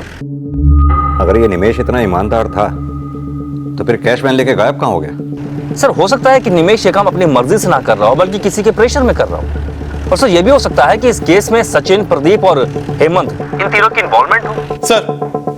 सर बैंक से नारायण मूर्ति का फोन आया है। त्यागी मैं तुमसे बाद में बात करता हूँ। Okay sir. यस मिस्टर मूर्ति। सर एक इंपॉर्टेंट इन्फॉर्मेशन देना था sir. Zenith agency give us wrong report sir. जो निमेश जो वैन ड्राइव कर रहा था उसमें बैंक का 10 करोड़ रुपया नहीं सर, उसमें बैंक का 22 करोड़ रुपया था सर। व्हाट? वैन में 22 करोड़ रुपए थे। इसका कोई प्रूफ है आपके पास? सर जेनिथ एजेंसी को हमने टोटल 29 करोड़ रुपए दिए थे अलग अलग एटीएम में जमा करने के। ये उसका handover form with custodian Hemant signature और ये एटीएम का रिसीट सर। सर उन्होंने एक वैन में 3 करोड़, दूसरा वैन में 4 करोड़ और एक लास्ट वैन में 22 करोड़ रुपए लोड किए sir, which is against law sir, because per van only 10 crore rupees allowed sir. ऊपर से हर वैन के लिए अलग अलग कस्टोडियन होना एकदम ज़रूरी by law, but this Zenith agency had only 1 custodian for all the 3 van sir. और वो हेमंत कस्टोडियन ने हमको रॉन्ग रिपोर्ट दिया सर कि वो लास्ट वैन में ओनली 10 करोड़ रुपीज़, बल्कि वो लास्ट वैन में 10 करोड़ नहीं, बैंक का 22 करोड़ रुपीज़ है। तो आपको लगता है कि कस्टोडियन हेमंत ने ये 22 करोड़ रुपए गायब किए हैं?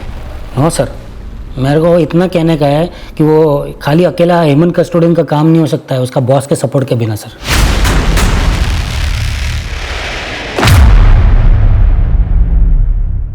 आरबीआई की गाइडलाइंस के अनुसार एक कैश वैन में 10 करोड़ रुपए से ज्यादा का कैश रखना अलाउड नहीं है और कैश वैन में ड्राइवर के साथ एक गनमैन और कस्टोडियन का होना बहुत जरूरी है। लेकिन जेनिथ सिक्योरिटी एजेंसी द्वारा इन सभी नियमों की अनदेखी की जा रही थी और अब यह भी सामने आया था कि उस कैश वैन में 10 करोड़ नहीं बल्कि 22 करोड़ रुपए थे। लेकिन क्या इस 22 करोड़ रुपए की लूट में वाकई निमेश पांडे की कोई भूमिका थी या फिर वो जेनिथ सिक्योरिटी एजेंसी की लापरवाही नहीं बल्कि किसी बड़ी साजिश का शिकार भी हुआ था? और इसी बीच निमेश पांडे के कॉल रिकॉर्ड सामने आए। सर निमेश के कॉल रिकॉर्ड्स चेक किए। निमेश का फोन सुबह शाम बवाना में एक्टिव रहता था। हाँ गौतमी, कंजावला से कोई लीड मिली जहां वो वैन 12 मिनट के लिए रुकी थी? सर फिलहाल इस जगह से कोई लीड नहीं मिल पा रही है, लेकिन पता चला है डीटीसी बस का टिकट जो हमें निमेश के कपड़ों से मिला वो बवाना उत्तम नगर बस का है, जो आज सुबह ही बवाना डी ब्लॉक से जनकपुरी के लिए काटा गया था, जहाँ पर जेनिथ एजेंसी का ऑफिस है। ये निमेश के कॉल रिकॉर्ड्स में भी निमेश का फोन सुबह शाम बवाना में ही एक्टिव रहता था, यानी कि जहांगीरपुरी से शिफ्ट होने के बाद वो आजकल बवाना के डी ब्लॉक में ही कहीं रह रहा होगा। बवाना से कंजावला ज्यादा दूरी पे नहीं है। गौतमी फौरन बवाना पुलिस से कांटेक्ट करो और अपनी एक टीम के साथ बवाना के डी ब्लॉक का हर दरवाजा खटखटाओ, शायद इस निमेश के बारे में वहीं से कुछ पता चले। Okay sir. निमेश के करंट रेजिडेंशियल एड्रेस का पता करने के लिए पुलिस हर संभव प्रयास कर रही थी और इसी बीच यूपी की बलिया पुलिस निमेश के नेटिव एड्रेस बलिया में निमेश की मां से मिली और जल्द ही साफ हो गया कि निमेश पांडे आजकल दिल्ली बवाना में ही रह रहा था। सर वो रहा निमेश का घर।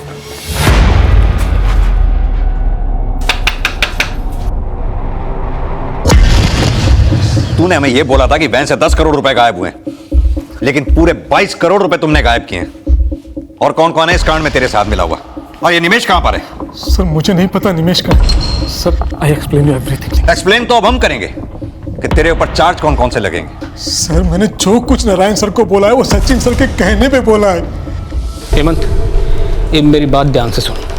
अगर उस नारायण मूर्ति का फोन आया तो उसको कहियो कि वैन में सिर्फ 10 करोड़ रुपए थे। और भाई जी अरे तू अपनी रामकाली ना सुना मेरे को, जैसा समझा रहा हूँ वैसा कर, समझ गया? सर सचिन सर ने मुझसे झूठ बुलवाया था। हाँ जी सर, मैं मानता हूँ कि हेमंत को झूठ बोलने के लिए मैंने कहा था, क्योंकि तब मुझे ऐसा लग रहा था कि मैं अपने एंड पे निमेश और वैन तक पहुँच जाऊँगा और सब कुछ मैं मैनेज कर लूँगा। निमेश पांडे कहाँ है? निमेश जी नहीं है घर पे। सारा घर सर्च करो। सर्च करो मतलब? हमने कहा ना निमेश जी नहीं है, वो ड्यूटी पर है। आपको चाहिए तो आप फोन करके पता कर लो। नंबर दे उसका। 789121 ये नंबर बंद कर रखा है उसने। दूसरा नंबर दे। अरे साहब दूसरा नंबर कहाँ से आएगा, एक ही नंबर है उनके पास। अच्छा ये बता, आज 2 से 3 के बीच में वो यहाँ आया था? नहीं साहब। निमेश पांडे कहाँ है, सच बोल। और वो 22 करोड़ रुपए कहाँ छिपा के रखे हैं तूने? 22 करोड़? कहाँ के 22 करोड़? कौन से 22 करोड़? आप कहाँ बोल रहे, हमें कुछ समझ में नहीं आ रहा है। गौतमी इस औरत पर नजर रखो।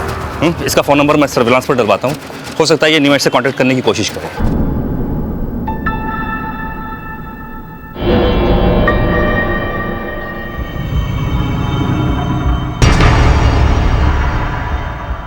पता नहीं क्या तमाशा लगा रखा है।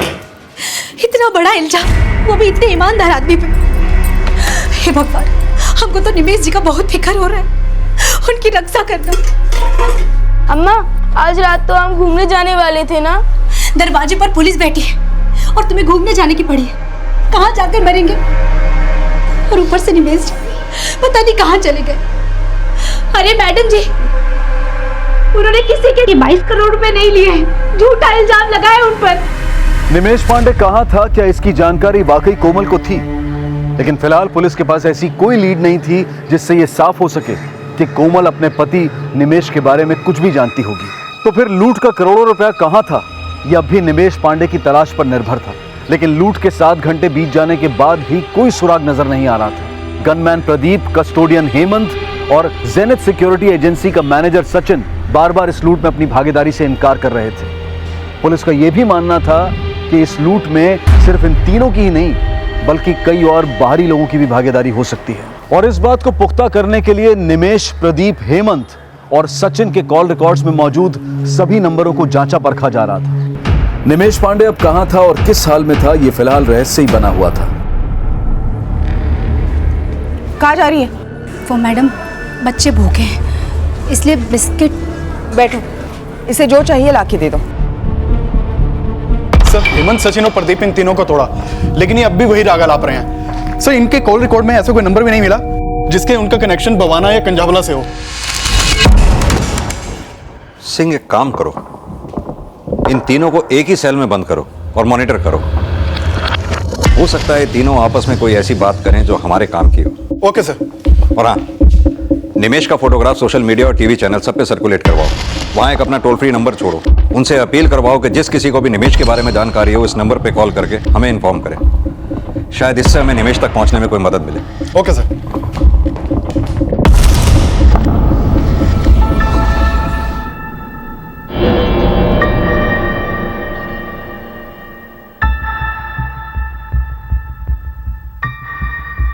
बाईस करोड़ की इस लूट को हुए 9 घंटे से ज्यादा गुजर चुके थे, लेकिन फिलहाल पुलिस को न कैश की कोई लीड मिली थी और न ही निमेश की। और अब निमेश पांडे तक पहुंचने के लिए इलेक्ट्रॉनिक मीडिया की मदद ली जा रही थी। ये वही निमेश पांडे है जो उस कैश वैन का ड्राइवर है जो एलएनसी कोऑपरेटिव बैंक के एटीएम में कैश जमा करने के लिए निकली थी। लेकिन अब निमेश वैन के 22 करोड़ कैश के साथ फरार है। अगर आप में से किसी को भी इस बात की कोई सूचना मिलती है तो तुरंत इस टोल फ्री नंबर पर कॉल करें। मैडम जी, आप लोग खामखा निमेश जी को बदनाम कर रहे हैं। वो हमसे बिना पूछे खैनी भी नहीं खाते। उनमें इतनी हिम्मत है ही नहीं, बहुत ही दब्बू इंसान है। एक बार केस निपट जाए बस। तुम दोनों को ऐसा ब्लैक लिस्ट करूंगा ना मैं, साला नौकरी तो बहुत दूर की बात है, तुम्हें दरवाजे पे खड़ा नहीं करेगा कोई अपने। ओ भाई, तुम अपनी फिक्र करो, तुम्हारे चक्कर में मेरा रिकॉर्ड खराब हो गया। साला इस एजेंसी की रेपुटेशन बचाने के चक्कर में झूठ बोला तो खुद ही फंस गया। यार ये जो ड्राइवर है निमेश, इसे तुम लोगों के साथ रहता था ना ज़्यादा, तुम्हारे साथ ज़्यादा टाइम बिताता था फील्ड में। भैया तुम्हें कुछ पता है यार, बता दो यार, नहीं तो ये पीटते रहेंगे। आप देख क्या हालत कर दी हमारा। देख भाई, मैं तो इतना जानता हूँ कि निमेश एक ईमानदार आदमी था, इसीलिए तो उसकी वैन में 22 करोड़ डाले। अरे हाँ, इसीलिए तो दुल्हन छोड़ के आए थे वैन में हम।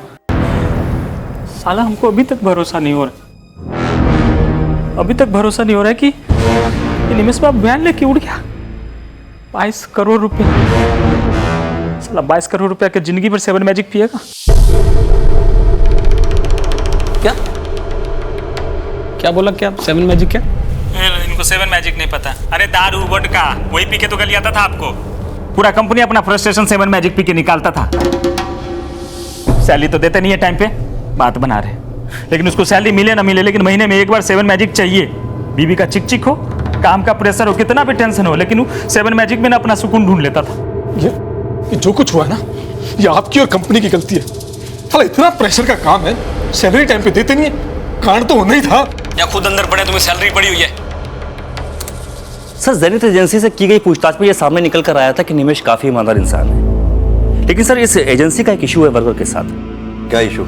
सर, इस एजेंसी में काम करने वाले किसी भी वर्कर को टाइम पर सैलरी नहीं मिलती। त्यागी, निमेश का ईमान डोलने की एक वजह यह भी हो सकती है, और यह भी पॉसिबिलिटी है कि निमेश का साथ हेमंत और प्रदीप इन दोनों ने दिया हो। और यह भी हो सकता है कि निमेश का साथ किसी बाहर वाले ने दिया हो, जिनकी मदद से सिर्फ 12 मिनट में कैश वैन से 22 करोड़ की पेटियां ठिकाने लगा दी गई।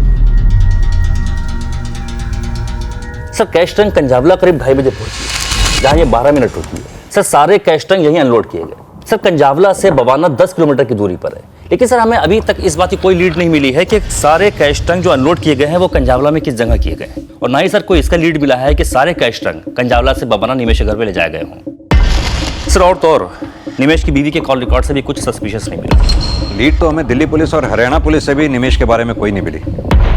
अब पैसा दिल्ली के अंदर है या दिल्ली से बाहर चला गया, ये तभी पता चलेगा जब निमेश की कोई लीड मिलेगी।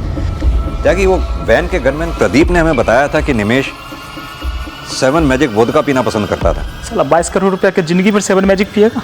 क्या बोला? क्या 7 मैजिक? क्या इनको 7 मैजिक नहीं पता? अरे दारू वोडका वही पी के तो गलियाता था आपको। एक काम करो जी, कंझावला से बवाना के बीच में जितने भी लिकर शॉप्स हैं सब में चेक करो।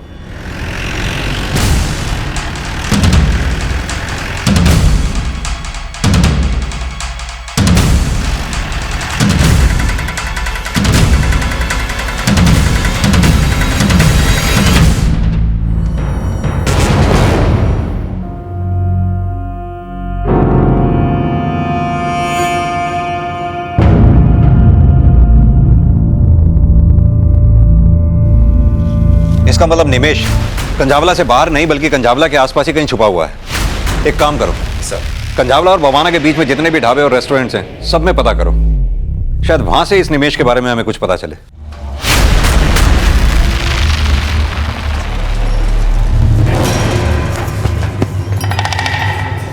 ए भैया।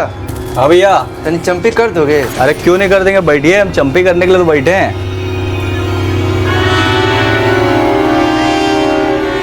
ऑयल कौन सा लगा दूं भैया? वो टीवी में आता है ना ठंडा तेल का प्रचार। अरे ठंडा है ना हमारे पास, ठंडा।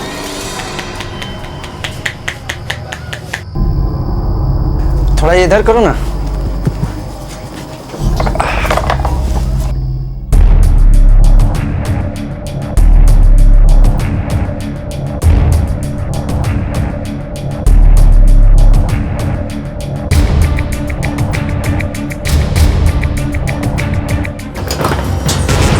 ये लो 50 रुपये भैया। काहे का 50 रुपये? 1 घंटा मसाज किए हैं आपकी, 100 रुपये दीजिए। अरे नाराज काहे होते हो? ये लो पूरा 100।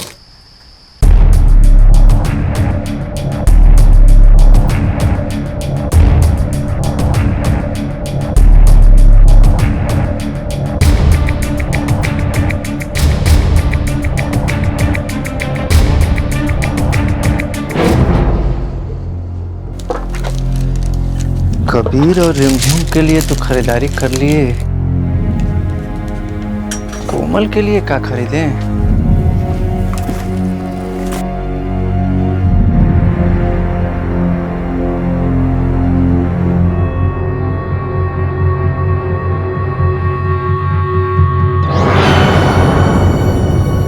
भैया ये कितने का है?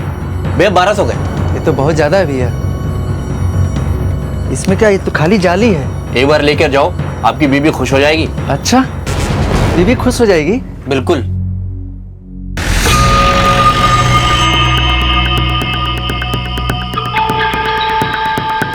इस आदमी को देखा है? हाँ साहब, अभी थोड़ी देर पहले तंदूरी चिकन पैक करा के ले गया है यहाँ से।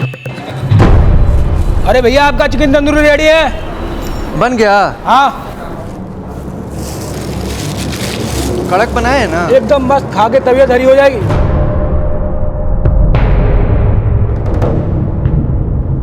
ए भैया इधर आइए, ये रखिए। सर उसका बिल तो 500 रुपये का था, लेकिन जाते वक्त उसने 2 वेटर को 500 रुपये टिप भी दिया था।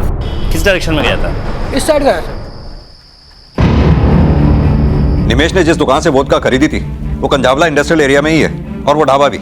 सर मुझे लगता है निमेश कंजावला इंडस्ट्रियल एरिया में ही कहीं छिपा है। सारा का सारा एरिया अच्छी तरह से छान मारो।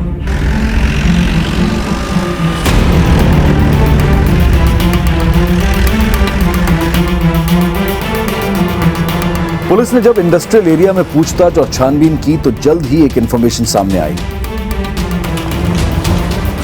हेलो साहब, क्या हुआ साहब? ये आदमी का है? ये आदमी तो अंदर सो रहा है साहब।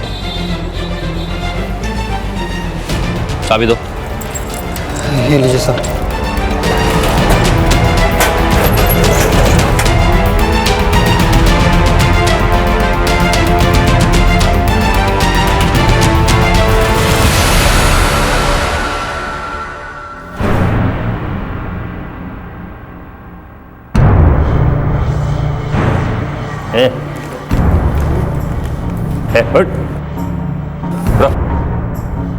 लूट के करीब 12 घंटे बाद दिल्ली पुलिस ने आखिरकार निमेश पांडे को एलएनसी बैंक के कैश के साथ गिरफ्तार कर लिया।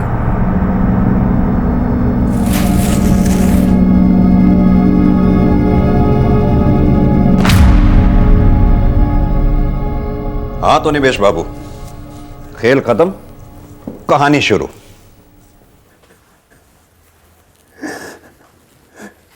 साहब, हम तंग आ चुके थे अपनी जिंदगी से। 12-12 घंटे इधर से उधर पैसे पहुंचाना, इतना जोखिम भरा ड्यूटी करने के बाद भी हमारा सैलरी समय पे नहीं मिलता था। साहब, जब प्रदीपवा पेशाब करने के लिए वैन से नीचे उतरा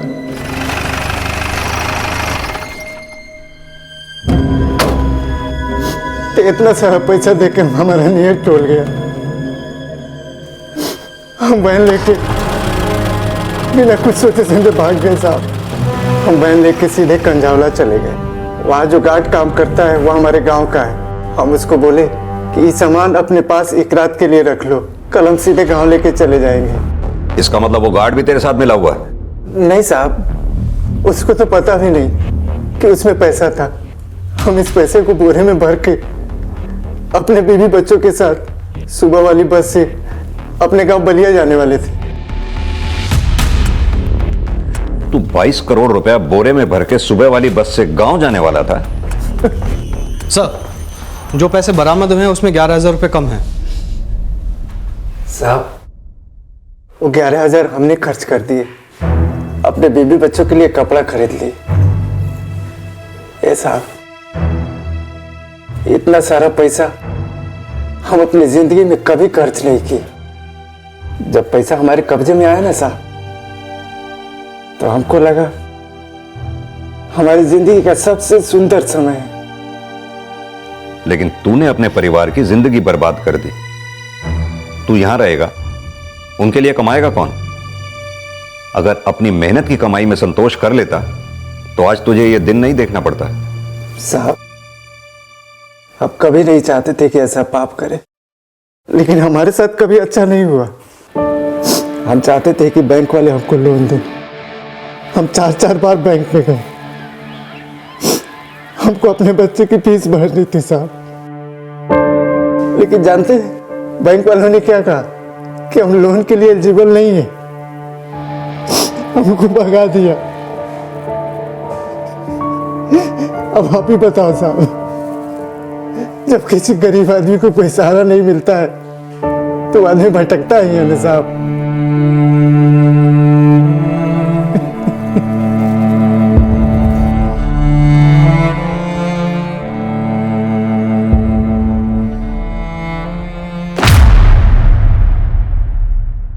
हमारे आसपास काम करने वाले चौकीदार, सिक्योरिटी गार्ड्स, घर पर मदद करने वाले लोग और दूसरे कई वर्कर्स जो दिन रात हमारे लिए काम करते हैं, मेहनत करते हैं, लेकिन उनके भविष्य की सुरक्षा को लेकर कोई योजनाएं नहीं है और ना ही उन्हें उपयुक्त मेहनताना मिल पाता है। और इसके बावजूद अगर उन्हें वो तनख्वाह भी वक्त पर ना मिले तो यह गैर जिम्मेदाराना रवैया हम सब की सुरक्षा के लिए बहुत खतरनाक साबित हो सकता है, जिस पर विचार करने की जरूरत है। हम ये कह सकते हैं कि निमेश पांडे से भूल हुई, गलती हुई, लेकिन वो अपने आप में एक अपराध है और इसका खामियाजा सिर्फ उसे ही नहीं बल्कि उसके परिवार को भी भुगतना पड़ा, जो उसके जेल जाने के बाद अपने गांव बलिया शिफ्ट हो गया। माना कि हम हर किसी की जरूरत को पूरा नहीं कर सकते हैं, लेकिन यह भी बेहद जरूरी है कि हम अपने लिए और हमारे आसपास काम करने वाले लोगों के प्रति संवेदनशील हों, उनकी जरूरतों के प्रति संवेदनशील हों। इसी विचार के साथ अब मैं अनूप सोनी आपसे विदा लेता हूं। फिर मुलाकात होगी अगले एपिसोड में एक और चौंका देने वाले केस के साथ। तब तक अपना और अपने परिवार का ख्याल रखें और देखते रहें क्राइम पेट्रोल डायल 100 1 को सीख हम सबको। जय हिंद। इस तरह के और भी एपिसोड देखने के लिए हमारे चैनल को सब्सक्राइब करें और बेल आइकन दबाना ना भूलें।